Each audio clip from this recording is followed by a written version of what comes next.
अगर आप एमपीटेट वर्ग 2 मैथमेटिक्स 2026 की प्रिपरेशन कर रहे हैं और आपके दिमाग में भी ये सवाल है कि कौन सी बुक से प्रिपरेशन करनी चाहिए, तो ये वीडियो आपके लिए है। इस वीडियो में हम बुक्स के साथ साथ उन सभी इंपॉर्टेंट रिसोर्सेज की भी बात करेंगे और देखेंगे कि किस स्टेज पर किस रिसोर्स का यूज करना चाहिए। तो चलिए वीडियो शुरू करते हैं। अब एक इम्पोर्टेंट सवाल आता है, क्या एक ही रिसोर्स यानी बुक से पूरी प्रिपरेशन कंप्लीट हो सकती है? आंसर है नहीं। रीजन बहुत सिंपल है। हर रिसोर्स का अपना एक अलग पर्पस होता है। कोई कॉन्सेप्ट स्ट्रॉन्ग करता है, कोई क्वेश्चन प्रैक्टिस करवाता है, कोई एग्जाम पैटर्न समझाता है और कोई स्पीड और एक्यूरेसी इंप्रूव करता है। इसलिए प्रिपरेशन के हर स्टेज पर अलग अलग रिसोर्सेज की जरूरत पड़ती है। लेकिन एक बात हमेशा याद रखिए, सभी रिसोर्सेज को एक साथ यूज नहीं करना है, इन्हें स्टेप बाय स्टेप फॉलो करना है। तो चलिए सबसे पहले बात करते हैं उस बुक की जो आपकी पूरी प्रिपरेशन की फाउंडेशन बनाता है, एनसीईआरटी। और इस बुक पर हम थोड़ा ज्यादा टाइम देंगे क्योंकि मेरी नज़र में एमपीटेट मैथमेटिक्स की पूरी प्रिपरेशन की फाउंडेशन यही है। अगर एनसीईआरटी सही तरह कंप्लीट हो गई तो आगे के बाकी रिसोर्सेज समझना और फॉलो करना काफी आसान हो जाएगा।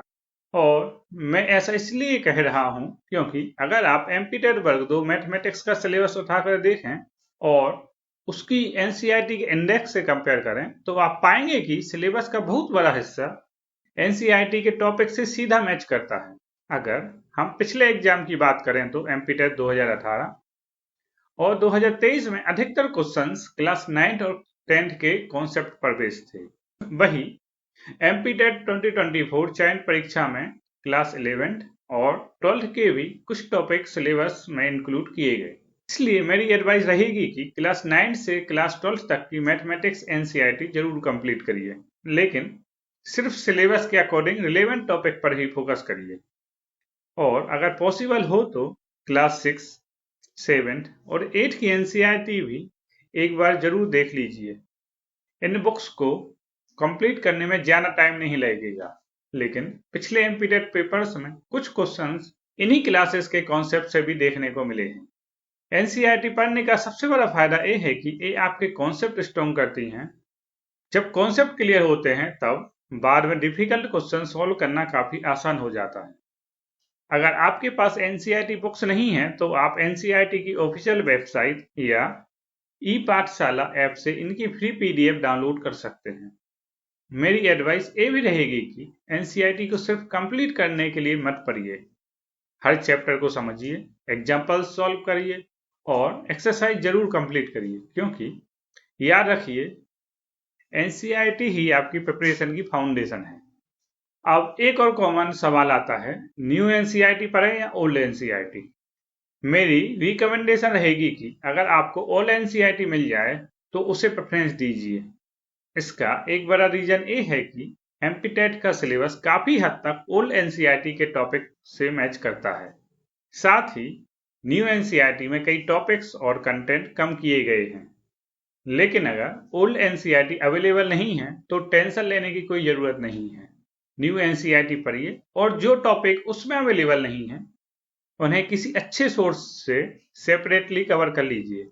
याद रखिए बुक का एडिशन इंपॉर्टेंट नहीं है, कॉन्सेप्ट इंपॉर्टेंट है। और एक बात का ध्यान रखिए, हमें पूरी एनसीईआरटी कंप्लीट करने की जरूरत नहीं है। हमें सिर्फ एमपीटेट सिलेबस के अकॉर्डिंग रिलेवेंट टॉपिक ही पढ़ने हैं। इसलिए अब हम देखेंगे कि एनसीईआरटी के कौन कौन से टॉपिक आपकी प्रिपरेशन के लिए इंपॉर्टेंट है। उसके बाद हम अगले रिसोर्स पर बात करेंगे। इस स्लाइड में दिए गए टॉपिक्स क्लास 9 और क्लास 10 एनसीईआरटी के इंपॉर्टेंट टॉपिक्स हैं। एमपीटेट के पिछले पेपर्स में भी इन्हीं टॉपिक से अच्छी संख्या में क्वेश्चंस देखने को मिले हैं, इसलिए इन्हें लाइटली लेने की गलती मत करिए।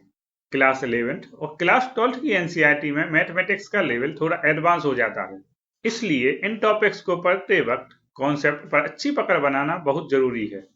ध्यान रखिए क्लास 11 और 12 के सभी चैप्टर्स एमपीटेट सिलेबस का हिस्सा नहीं है, इसलिए सिर्फ सिलेबस में दिए गए रिलेवेंट टॉपिक पर ही फोकस करिए। अब जब एनसीईआरटी कंप्लीट हो जाए और आपकी फाउंडेशन स्ट्रॉन्ग हो जाए तो अगला स्टेप होता है क्वेश्चन प्रैक्टिस। अब बात करते हैं क्वेश्चन प्रैक्टिस की। क्वेश्चन प्रैक्टिस के लिए आप किसी भी अच्छी मैथमेटिक्स बुक का यूज कर सकते हैं, लेकिन मैं सजेस्ट करूंगा आर.डी. शर्मा। एनसीईआरटी में क्वेश्चंस की संख्या काफी कम है, जबकि आर.डी. शर्मा में हर टॉपिक पर अच्छी क्वेश्चन वैरायटी मिलती है। इससे आप बेसिक से लेकर एडवांस लेवल तक प्रैक्टिस कर सकते हैं। लेकिन एक बात का ध्यान रखिए, मेरी एडवाइस रहेगी कि पहले एनसीईआरटी कंप्लीट करिए, उसके बाद आर.डी. शर्मा से रेगुलर क्वेश्चन प्रैक्टिस शुरू करिए। याद रखिए, एनसीईआरटी आपके कॉन्सेप्ट स्ट्रॉन्ग करती है और आर.डी. शर्मा उन कॉन्सेप्ट को क्वेश्चंस के थ्रू और मजबूत बनाती है। अब एक और कॉमन सवाल आता है, आर.डी. शर्मा की कौन सी बुक लेनी चाहिए? आर.डी. शर्मा दो टाइप्स में अवेलेबल है। पहली, थ्योरी बेस्ड आर.डी. शर्मा। इस बुक में कॉन्सेप्ट, सॉल्व एग्जाम्पल्स और एक्सरसाइज क्वेश्चन मिलते हैं। दूसरी, एमसीक्यू बेस्ड आर.डी. शर्मा। इसमें ऑब्जेक्टिव क्वेश्चंस होते हैं जो एग्जाम ओरिएंटेड प्रैक्टिस के लिए काफी यूजफुल होते हैं। अगर आपके पास सफिशिएंट टाइम है तो पहले थ्योरी बेस्ड आर.डी. शर्मा से सिलेबस के रिलेवेंट चैप्टर कंप्लीट करिए, उसके बाद एमसीक्यू बेस्ड आर.डी. शर्मा से प्रैक्टिस शुरू करिए। लेकिन अगर टाइम कम है तो एनसीईआरटी कंप्लीट करने के बाद direct MCQ based RD. Sharma से भी प्रैक्टिस शुरू कर सकते हैं। और एक बात का ध्यान रखिए, क्लास 9 से क्लास 12 तक सिर्फ उन्हीं चैप्टर्स की प्रैक्टिस करनी है जो हमारे एमपीटेट सिलेबस का हिस्सा है। पूरी बुक कंप्लीट करने की जरूरत नहीं है। अब तक हमने कॉन्सेप्ट और क्वेश्चन प्रैक्टिस दोनों की बात कर ली। अब बात करते हैं उस रिसोर्स की जो आपको एग्जाम का पैटर्न और क्वेश्चन लेवल समझने में सबसे ज्यादा हेल्प करता है, प्रीवियस ईयर क्वेश्चंस यानी पीवाईक्यू। कई स्टूडेंट्स पीवाईक्यू को प्रिपरेशन के बिल्कुल लास्ट में सॉल्व करते हैं, लेकिन मेरी एडवाइस थोड़ी अलग है। एनसीईआरटी और आर.डी. शर्मा से जिस टॉपिक की आप प्रैक्टिस कंप्लीट करें, उसके तुरंत बाद उस टॉपिक के प्रीवियस ईयर क्वेश्चंस भी जरूर सॉल्व करिए। इससे आपको समझ में आएगा कि एग्जाम में किस टाइप के क्वेश्चंस पूछे जाते हैं और किस लेवल की प्रिपरेशन की जरूरत है। सबसे पहले एमपीटेट के पीवाईक्यूज कंप्लीट करिए, उसके बाद केवीएस, एनवीएस, ईएमआरएस, टीजीटी के रिलेवेंट मैथमेटिक्स क्वेश्चन की भी प्रैक्टिस करिए। इससे आपको क्वेश्चन वैरायटी, एग्जाम पैटर्न और प्रॉब्लम सॉल्विंग स्किल तीनों में इंप्रूवमेंट देखने को मिलेगा।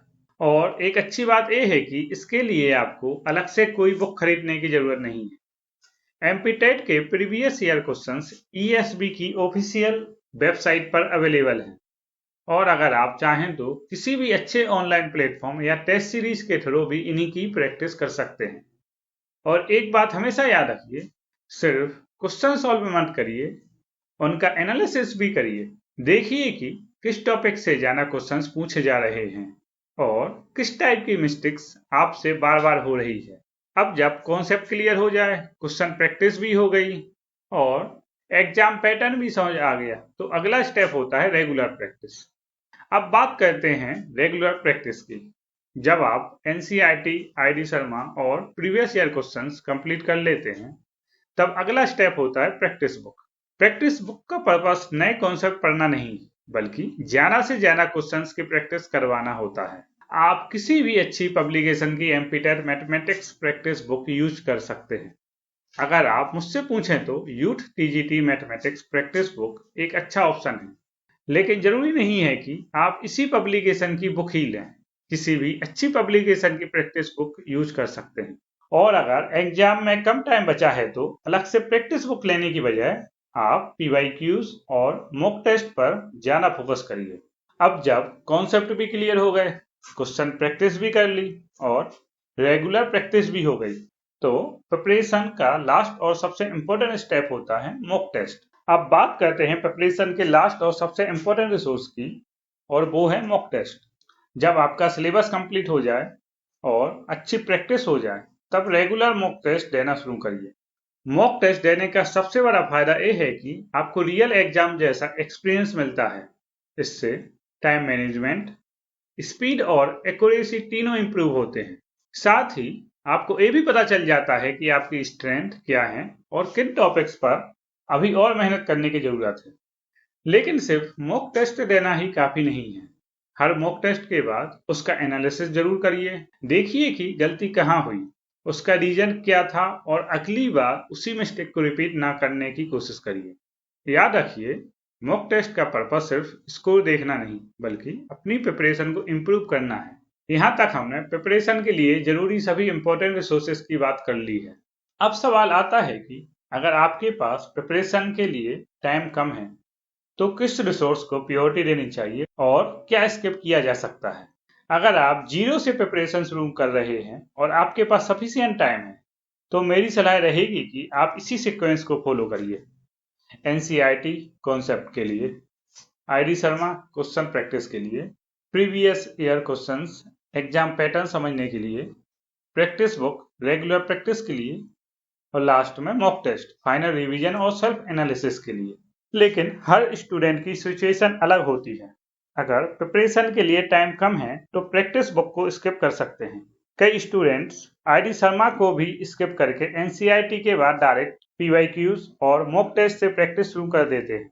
अगर आपके कॉन्सेप्ट पहले से स्ट्रॉन्ग हैं तो ए अप्रोच भी फॉलो कर सकते हैं, और अगर आपने कोचिंग या किसी और सोर्स से अपने कॉन्सेप्ट पहले ही कंप्लीट कर लिए हैं तो आप डायरेक्ट क्वेश्चन प्रैक्टिस से भी शुरुआत कर सकते हैं।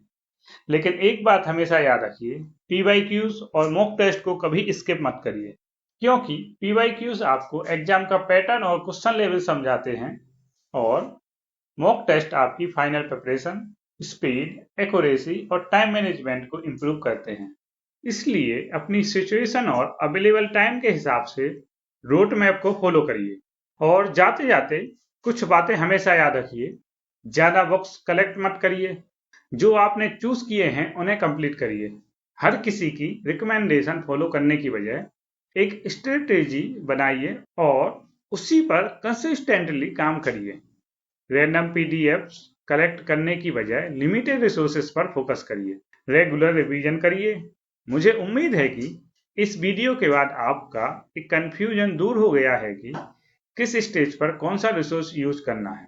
अगर आपको ये वीडियो हेल्पफुल लगा हो तो लाइक करिए और चैनल को सब्सक्राइब करके हमारे साथ जुड़े रहिए। अपना फीडबैक और अगला वीडियो किस टॉपिक पर देखना चाहते हैं ये भी कमेंट में जरूर बताइए। और अगर आपने अभी तक हमारा 2018 से 2024 तक पैटर्न और सिलेबस में क्या क्या चेंजेस आए वाला वीडियो नहीं देखा तो उसे भी जरूर देखिए। वो आपको इसी एंड स्क्रीन पर दिख रहा होगा। उससे आपको एमपी टेट 2026 के सिलेबस का भी अच्छा आइडिया मिल जाएगा।